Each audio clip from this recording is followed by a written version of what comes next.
I don't think life is meaningful without like deep connections with people. I think that is what gives life meaning. I mean, that is life.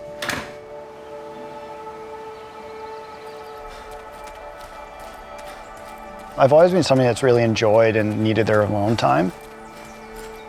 In the last few months, that alone time has become much harder to sit with.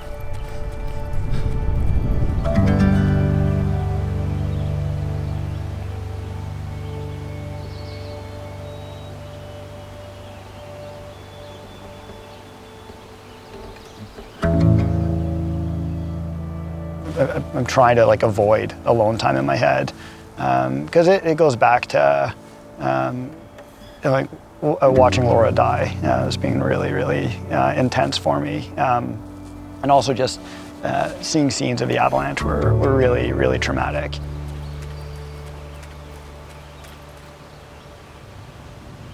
Dealing with the aftermath of that, especially in this year, which is already a strange year, it's added a lot of weirdness to it. Yeah.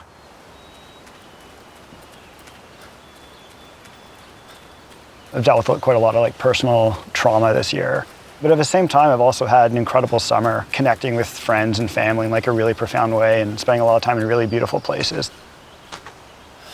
It's kind of confusing to me that you can have those two realities happen in one stance, incredible experiences while dealing with like incredible trauma and grief.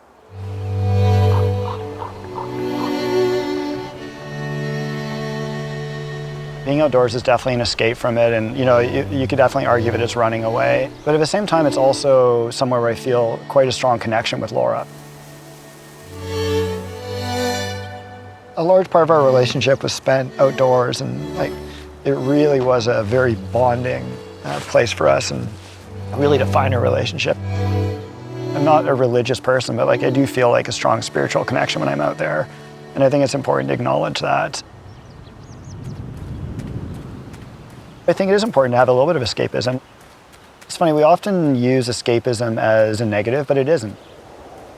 I think it's a wonderful coping mechanism, which is really important, and it's also a form of seeking pleasure and happiness, and I think that's okay. Like if you just sat all the time brooding on the negatives in your head, that'd also be a really hard place to be. When I'm outside, it really forced me to just quiet my mind a lot and really think about the movement I was involved with. It's funny, I've been somebody who's always moved quickly through environments, and I've really learned to appreciate slowing down. One thing I like about the outdoors and nature is the fact that you can have deep, genuine connections with people and like really, really deep experiences with them. And I think through those experiences, you develop really strong bonds and just experiencing moments of awe with other people. I think that's to me is like a form of spirituality, and looking for that beauty in moments is something really important.